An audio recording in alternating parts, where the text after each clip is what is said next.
A few moments this morning about the things of God in his life, particularly over the last few months as he's been through some difficult experiences. And so let's open our hearts as he shares with us. Hey, thank you for the invitation to share with you this morning. I appreciate that. Some of you know in varying degrees about what's been going on with me, but last fall when I was as healthy as I thought any 50 or 30-something should be, I had some minor chest pains that landed me in the ER, and they didn't find anything that day, but as a routine follow-up, I was down at Jones Hospital, and a sharp technician down there detected a mitral valve problem, and they were in fact concerned enough about it that they packed me into an ambulance and sent me to Strong that night. When I had left for the academy that morning, I hadn't even known that I had a mitral valve, let alone that something could go so gravely wrong with it that it would threaten my life. Up at Strong, I had a catheterization that revealed severe mitral valve prolapse or something like that, and they recommended immediate surgery. After talking it over with Olga and the kids, we decided I should probably have it done in Virginia where they'd be there to take care of me. So that night, and Kathy brought me home from Strong, and I was sitting in my house trying to think about packing up for weeks and trying to come up with some kind of a plan for a sub who was going to have to finish the semester for me and figure out what to bring and what to do with the animals. And I also found myself kind of walking around the house and wondering whether I'd make it to come back.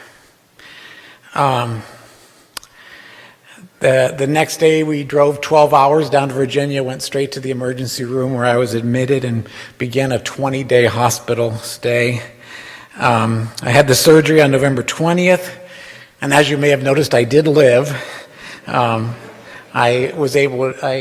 actually got a nationally renowned surgeon down there, and had great care from him and from the hospital staff and from Olga. And in fact, my recovery has gone more quickly and smoothly than my cardiologists anticipated. And so 7 weeks after surgery, I was able to return to teaching. Being back here today, being back at school and here with you folks, I look back on it now and wonder, did that even really happen, or did I wander into the twilight zone or something? But indeed it really did. I've got a 7-inch scar as a souvenir, which I'll spare you from showing it to you today. But I do have a couple of precious memories and lessons I thought I might share with you. And forgive me in advance if I get emotional. I always am anyway. Uncle Bruce used to call it the Brenneman blubber, and I've been more emotional than usual since the surgery, especially as I think back over God's provision and care for me. That very first day up at Strong, before I knew that anyone back here had even known about it, my cell phone rang, and it was Pastor Wes saying, "I heard what's happening. Can I pray with you?" And Wes had done that 3 years ago when I had cancer, and he had done it 9 years ago when I lost my job. So I'm very grateful for our pastor and for the grapevine that he has. On that morning, as I was being taken down to surgery, right at the time my surgery was starting, my students and colleagues at the academy gathered together in the commons to pray for me, to lift me up at a time when I needed it most. And on a year that I thought that the Grinch had somehow stopped Christmas from coming, Olga and I were able to come back from Virginia just in time for Christmas, and I found that my kids had come in early and decorated the house inside and out, and the Christmas decorations had never looked more beautiful, and Christmas had never seemed sweeter to me.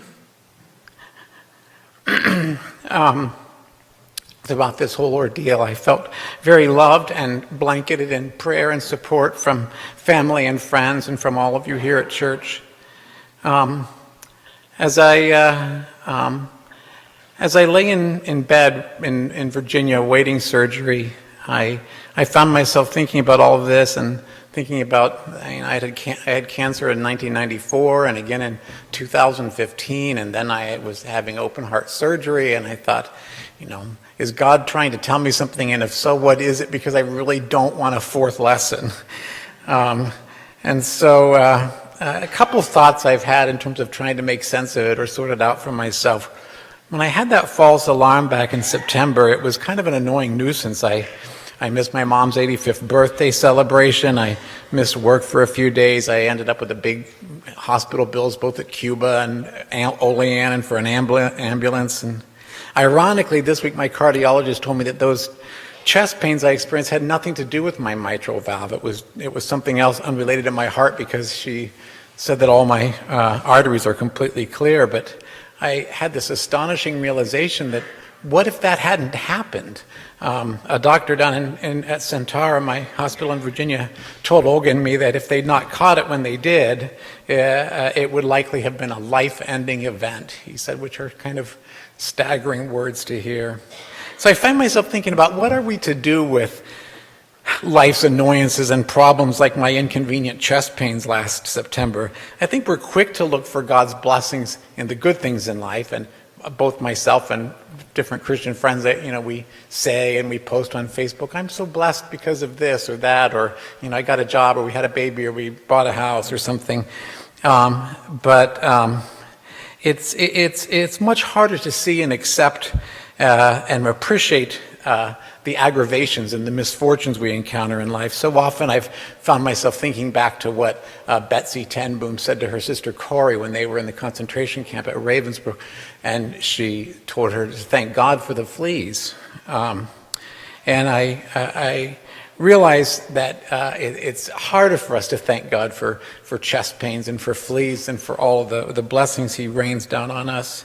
I realize also how frequently God has spoken to me in both good times and bad, and how much more often it's in a still small voice rather than a loud roar. That which I saw as bad, God used for good. Even Olga's and my strange long-distance commuter marriage that we're having to endure right now ended up serving to land me at one of the best heart hospitals in the whole country. And I want to resolve from now on to look for God both in the good and in the bad. I may have some student that I feel like might be the hardest one to love, and yet it's the very one that God has brought into my life for me to love and to teach me something. During the week or so that I had to anticipate surgery and wondering what was going to happen, I also got kind of a valuable lesson in priorities and evaluating my life.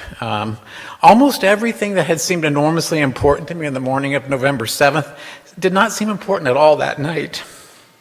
And instead of worrying about grading papers and paying bills and Christmas shopping and getting the car inspected, which, by the way, I totally forgot to do, I found myself wondering if my life had mattered and what kind of a legacy I was leaving for my kids. And had I fulfilled God's purpose for me in this world? And did my students know that I love them? Or do they only think I love history and homework? And something I came out of this with was thinking about all the people that God used to minister to me throughout this whole adventure. Olga and Aunt Kathy and Suzanne and the Smithleys and total strangers down in Virginia. One of them kept my colleague Tilly for me for 5 weeks, and I didn't even know her. My favorite nurse at Centara, who when she got transferred to another floor and had been on her feet all night for a 12-hour shift, would come and sit with me in the morning to see how I was doing. Somebody who I still don't know who it was showed up to mow my lawn while I was away. All of these people were Christ to me. And who does God need to use me for in that same way? And how can I be a vessel of love to others and to those around me and to my students and my children? And will I be able to listen and hear that call to that privilege? And so I feel incredibly fortunate that I got not just a second, but a third or fourth or whatever I'm up to by now, chance to get it right this time. And while I still don't know what lies ahead, I did, when I returned to school a couple of weeks ago, I found this on the wall of the classroom. It's the Academy's verse of the month for January. Trust in the Lord with all your heart, in big red letters. Seek his will in all you do. and he will show you which path to take. And I think that's enough for me to know right now. Thank you for the chance to share with you.